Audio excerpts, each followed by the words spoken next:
All right, this is a tutorial to help you complete your sketchbook cover collage. So if you have your sketchbook, we are going to be working directly on the cover. However, if you do not have your sketchbook yet or you are at home, we can do this with a piece of paper. So if you're in class, I've given you this piece of paper. It is a 9 by 12 inch piece of paper. If you're not in class, you can use just a regular piece of copy paper. So the idea with this sketchbook cover is that it shows about your identity, the things that you like, and it also has your name on it. So I have gone through magazines and papers and I have cut out different things that either colors or shapes that I like, words that are important to me. We make art. I've also cut out letters to spell my name. Another thing I have done is I have found larger pieces of paper or pictures to cover big areas. So you could certainly just take the sketchbook page that you're going to glue onto or your sketchbook, and you could just take all the images and you could just kind of tile them on there and cover up all the spaces that way. It takes a lot of pictures, small pictures, to do this. So I actually recommend that you start out with one or two larger images that will cover space quickly. So you are going to have to cover every inch of this base paper or your sketchbook paper. One thing that you're going to need as you start gluing is this is a piece of palette paper. It's kind of like wax paper, or you can use just a scrap piece of paper. So I'm going to do all my gluing on this surface so that this paper stays neat. I'm just using a glue stick. I do not recommend using liquid glue. That will make the images ripple. And I like to use this Yoo-Hoo brand because it sticks pretty well, better than kind of an average glue stick that you find in the office supply section. I also have a pair of scissors. So the first thing I'm going to do, like I said, is I'm going to take that larger piece. Now when I glue, I am going to have to cover the entire back of whatever piece I am gluing. So this is pretty large. I'm going to have to work quickly. And I am going to start in the center and then go all the way off the edges. And when I go off the edges, since I have that palette paper or that extra paper, scrap paper, I'm not getting this all over my workspace. So I'm going to glue all the way up to the edges of that. So this is a thinner paper. It's from a dictionary. So it is kind of rippling a little bit. I am going to, I think I want this down here. So this particular page has the word art on it. And I want to make sure that I keep that visible. As I press this down, I'm making sure I go all the way to the edges. So this part didn't get glue on it. I'm going to pull it up and I'm going to glue it back down. All right, so I need to find other things to fill up the rest of my space. I have found this. It's a piece of an artwork. So I may have roughly cut something out or torn it out when I was looking for images, but now I am going to use better craftsmanship and a greater amount of challenge to really fit those in the places that I want it to be. So since I said I want art to be visible, I think maybe I'm going to have it come down here. And this edge is straight, that's straight, this edge was not quite straight. So I am going to be more exact with that. Now all of the pieces that you cut out should not just be rectangles. I am doing this for the larger pieces, but you will want to get more difficult and intricate cuttings around shapes. Like I said, that is going to increase your challenge. So I push that out of the way. I am going to glue that here. Now this comes off the edge. I think I'm going to wait till that dries to trim it, but I am happy with that. I found this paper. I thought that just had a cool pattern on it, and I think it would make a good background for where I'm going to put my name. So I think it might be interesting to tear this to get more of an uneven edge. So just as you're working through this process, be purposeful. That's what craftsmanship is. It is the purposeful and application of media. So yeah, that looks like it'll fit. So I'm going to bring this back over. This is just some junk on the back. I'm going to show you, again, I'm getting all the way off the edges.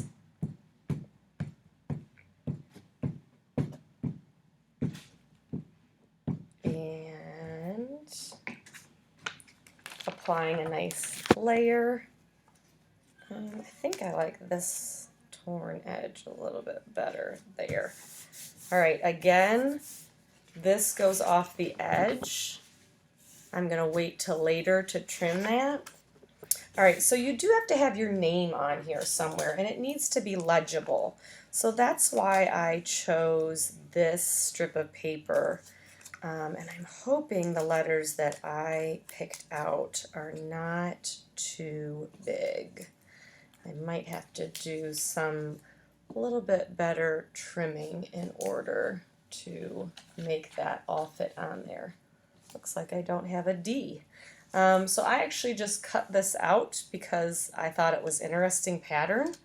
I am going to cut the letter D out of that. Other things that you can do if you want to color onto or draw onto just regular pieces of sketchbook paper and then glue that on, you can do that. So here is a D. That will be my D widget. So this is how I initially cut it out, and it's a little messy, so I'm going to come back here and trim that. I do like to kind of place things as I go. I don't like to make my whole plan ahead of time and then try to recreate it, although you could. If you want to lay everything out here first before you start gluing, so that you remember where everything goes, I would take a picture of it with my camera, my phone, and then I could kind of put things back. So I am purposeful about the shape that I'm cutting out. This I used more of an octagon, that is a square.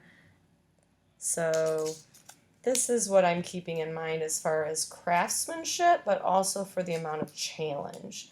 Challenge is about if you're trying something that is just a little bit beyond your current capabilities, that you are challenging yourself, you're taking on a problem that is difficult, and that looks different for each student. So, all right. So I like that placement. I can read that well, so I think I will start gluing that down. All right, the other way that you can make a greater challenge is to, and I kind of mentioned it before, cut shapes out so that you are cutting around the actual object. So I have these paints here. I think I'm going to end up putting them somewhere. I also cut around these brushes. So one thing I'm looking at right here is contrast. So contrast is there a big difference between value or color or texture? So if I put white paint tubes on top of a mostly white background, that's not really good contrast. I cut this out. Thought this was pretty interesting. I liked this photo of the world at night. So if I were to layer this in a way that that was on top, now I have better contrast there. So I'm going to continue to lay things out. I just thought this was an interesting pattern. I liked this color. Not particularly that I'm like into diamonds, but I can use that to layer and stack that up. Another, here I have the word Chicago. Again, Chicago is an important place to me. I grew up right outside of Chicago. So instead of placing white on white, I maybe would put it down here. So I'm going to continue to work in this way, that as I want to glue things down, I'm going to take my gluing paper. I am going to take the piece, flip it over. I'm going to glue the back completely. And then I transfer that over to my collage. Completely rub it down, make sure I got the edges. As I'm placing and layering things, I'm making sure I have contrast. And I need to fill up this entire paper or sketchbook cover. So you can see I have some blank space over here, and then also over here. So I'm going to continue to add pictures and things that I have found in magazines or art papers, painted papers, and put that to fill up the whole space. One last thing I'm trying to keep aware of, I guess, is balance. So do I have things equally placed around here? Maybe not as a mirror image, but as a feeling of like crowded and empty. So it's more crowded over here and empty here. So that means I need to begin adding things down here to balance that out. So this is just how to get started gluing everything down. Once you have your whole page or cover filled with collage and everything's glued down, you are going to take a picture of it for your assignment. And then the last step is to seal it with packing tape. So if everything was glued down, what I would do is I would get some packing tape, and you might have to wait till you're in the room. And I am going to just lay long strips across until it is completely covered, and that will be my last step. I don't want to take a picture after I have covered it with the packing tape because the packing tape's very shiny. So that walks you through kind of the basic steps, what to think about layout and how to think about the amount of challenge and your contrast and balance.